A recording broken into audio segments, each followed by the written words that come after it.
भाजपा शहर अध्यक्ष रमेश सोनी ने कहा कि भाजपा ने गारंटी देते हुए कहा कि जब तक देश के संसद में भाजपा का एक भी सदस्य है, हम दलित, आदिवासी, ओबीसीओ का आरक्षण खत्म नहीं होने देंगे। पश्चिम बंगाल में ममता बनर्जी सरकार द्वारा ओबीसी कोटे के तहत मुस्लिमों को ओबीसी का सर्टिफिकेट और ओबीसी का आरक्षण दिया जा रहा था, उसे कलकत्ता हाईकोर्ट ने निरस्त कर दिया। तृणमूल सरकार द्वारा 2010 से लेकर 2024 तक जारी किए गए ओबीसी के सर्टिफिकेटों को भी रद्द कर दिया गया। हाईकोर्ट का फैसला आने के तुरंत बाद ममता बनर्जी ने वह हाईकोर्ट के आदेशों को नहीं मानेगी। क्या ममता बनर्जी संविधान के ऊपर है? क्या संविधान के तहत काम करना इनका काम नहीं है? क्या संविधान की रक्षा करना इनका काम नहीं है? ममता बनर्जी को पता होना चाहिए कि संविधान सबसे ऊपर है और उनसे ऊपर कोई नहीं। ममता बनर्जी भी संविधान की रक्षा की शपथ लेकर ही मुख्यमंत्री बनी है। ममता बनर्जी का यह बयान संविधान का अपमान है। उन्होंने कहा कि राहुल गांधी संविधान की पुस्तिका लेकर फिरते रहते हैं, लेकिन ऐसे मुद्दों पर हाईकोर्ट के तरफ से फैसला आता है तो ईडी गठबंधन के मुस्लिम तुष्टीकरण का पर्दाफाश होता है तथा ईडी गठबंधन की गतिविधियां भी तुष्टीकरण की राजनीति स्पष्ट दिखाई देती है तो वे चुप्पी साध लेते हैं। ऐसे लोगों को चुनाव में भारत की जनता करारा सबक सिखाएगी। इसके साथ ही सोनी ने कहा कि मुस्लिम आरक्षण संवैधानिक नहीं है। कांग्रेस ने ओबीसी, एससी और एसटी के आरक्षण में कटौती कर उसे मुस्लिम को दे दिया। प्रेस वार्ता में ओबीसी मोर्चा जिलाध्यक्ष महेंद्र सिंह रावत, भाजपा संभाग मीडिया सह प्रभारी रंजीत कच्छा व उत्तर विधानसभा मीडिया प्रभारी अंकुर सोनी सहित अन्य कार्यकर्ता उपस्थित रहे। अरे हाँ, समीक्षा करेंगे। कोलकाता हाईकोर्ट द्वारा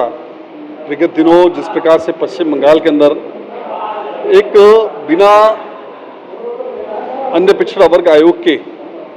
अनुमति और उनसे बिना चर्चा के जिस प्रकार से तत्कालीन वामपंथी सरकार ने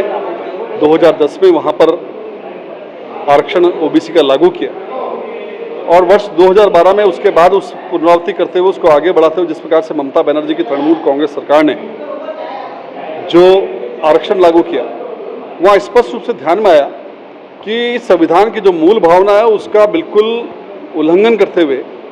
और वहाँ पर हमारा भारत का संविधान ये कहता है कि आरक्षण की व्यवस्था जो की गई थी वो इस देश के नागरिकों के जो अति पिछड़ा वर्ग के हैं, जो वास्तव में आदिवासी हमारे ऐसे बंधुवर हैं, उनको जीवन को उत्थान करने के लिए, उनको आगे बढ़ाने के लिए आरक्षण की व्यवस्था की गई थी। लेकिन वहाँ की जो तत्कालीन सरकारें रही, चाहे वो वामपंथी सरकार रही हो चाहे तृणमूल कांग्रेस सरकार रही हो, उन्होंने केवल अपने वोट बैंक को साधने के दृष्टि से इस आरक्षण को वहाँ पर लागू किया गया। और जिस प्रकार से ध्यान में आया कि वहाँ के जो 17% ओबीसी आरक्षण है उसमें 90% से ज़्यादा जो आरक्षण वहाँ पर दिया गया वो केवल एक धर्म विशेष के, संप्रदाय विशेष के लोगों को, मुस्लिम लोगों को दिया गया। तो निश्चित रूप से कहीं ना कहीं इसमें जो न्यायिक और कानूनी प्रक्रिया थी उसका अवहेलना करके इस आरक्षण को लागू किया गया था।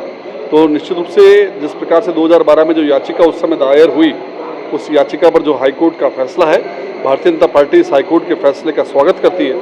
और निश्चित रूप से उसके बाद जिस प्रकार की प्रतिक्रिया वहाँ की तत्कालीन अभी जो वर्तमान मुख्यमंत्री ममता बनर्जी है, और उन्होंने स्पष्ट रूप से इस बात का ऐलान किया कि वो हाईकोर्ट के इस फैसले को मानने से उन्होंने इनकार किया। निश्चित रूप से बहुत बड़ी विडंबना है कि इस भारत देश में, जहाँ पर लोकतांत्रिक देश है, जो संविधान के अनुसार और अनुरूप चलने वाला देश है, उस संविधान के अंदर न्याय प्रक्रिया और न्याय प्रणाली को हमारे सर्वोपरि स्थान दिया गया है, उसको मानने से यदि किसी सूबे का मुख्यमंत्री मना करता है तो एक बहुत बड़ा प्रश्न चिन्ह इस देश के संविधान और इस देश की लोकतांत्रिक व्यवस्था पर ममता बनर्जी ने खड़ा किया है। उसके इस बयान की हम निंदा करते हैं। और निश्चित रूप से जैसा हमारा भारतीय जनता पार्टी का मानना है, हमारे माननीय मोदी जी का मानना है कि सबका साथ, सबका विकास, सबका विश्वास, इसके नाते हम किसी भी धर्म संप्रदाय को हम ये नहीं मानते कि उनको लाभ नहीं मिलना चाहिए, लेकिन हमारा मानना है कि जो संविधान की मूल भावना है उसके तहत पिछड़े और अति पिछड़े लोगों को इसका आरक्षण का लाभ मिले, धर्म और मजहब के आधार पर इसका लाभ नहीं दिया जाए, ये हमारे भारतीय जनता पार्टी का मानना है। और इसके नाते जिस प्रकार का हाईकोर्ट ने वहाँ पर पश्चिम बंगाल में जो फैसला लिया उसका स्वागत करते हैं। और राजस्थान के अंदर भी यदि किसी तत्कालीन सरकार द्वारा, कांग्रेस सरकार द्वारा इस प्रकार के आरक्षण की यदि कहीं किसी दिया गया है तो निश्चित रूप से उसके रिव्यू करने की, उसकी समीक्षा करने की माननीय मुख्यमंत्री जी से मांग करें। जिस प्रकार पश्चिम बंगाल में कोलकाता हाईकोर्ट ने मतलब ओबीसी वर्ग में जो छेड़छाड़ करी है उसको पिछले 2012 के अंदर जो मतलब कि जिस तरह से मतलब मुस्लिम वर्ग को और बांग्लादेशियों को, रोंगियों को ओबीसी वर्ग का मतलब कि कोटे के अंदर उसको मतलब फ़ायदा पहुंचाया, उसको रद्द कराया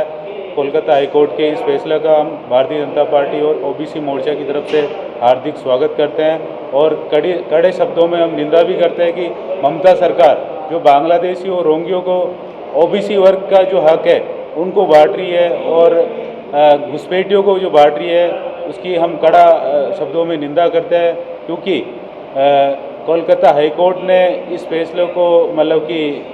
इस फैसले पे मोहर लगाई है, क्योंकि उनको लग रहा है कि ओबीसी वर्ग को कहीं ना कहीं इस आरक्षण में मतलब मुस्लिमों को जोड़ने से बहुत भारी नुकसान हो रहा है, क्योंकि आज पश्चिम बंगाल में 27% मोमडन रहते हैं और मुस्लिमों को 27% के अंदर ओबीसी वर्ग के अंदर 92% उनमें फ़ायदा पहुंच रहा है सीधा, जो कि एक जो मूल ओबीसी वर्ग है उसको इस चीज़ का जो लाभ मिलना चाहिए वो मिल नहीं पा रहा है। और जैसे कि हमारे जो जिलाध्यक्ष जी रमेश जी सोनी जी ने जो आपको विस्तृत जानकारी में बताया है, क्योंकि ये पहली ओबीसी मोर्चा की मेरे जिलाध्यक्ष बनने के बाद पहली प्रेस कॉन्फ्रेंस है और हमें जिस प्रकार से जो हमारी पार्टी ने जो आदेश दिया है, जिस प्रकार से हमें निर्देश दिया है कि जिस प्रकार कोलकाता में ममता सरकार ने जो ओबीसी वर्ग के हित में कोलकाता हाई कोर्ट ने जो फैसला दिया उसका विरोध कर रही है, तो उसका हर जिले के अंदर, हर जिले के मुख्यालय में कड़े शब्दों में निंदा करनी है और इस ओबीसी मोर्चा को जिस तरह से फ़ायदा मिला है उसकी प्रशंसा भी करनी है, क्योंकि ओबीसी वर्ग देश का सबसे बड़ा ओबीसी वर्ग है। इसी ओबीसी वर्ग से भारत के प्रधानमंत्री श्री नरेंद्र मोदी जी आते हैं और इसके अलावा हरियाणा के मुख्यमंत्री है, मध्य प्रदेश के मुख्यमंत्री है, तो ओबीसी वर्ग को भारतीय जनता पार्टी ने बहुत कुछ दिया है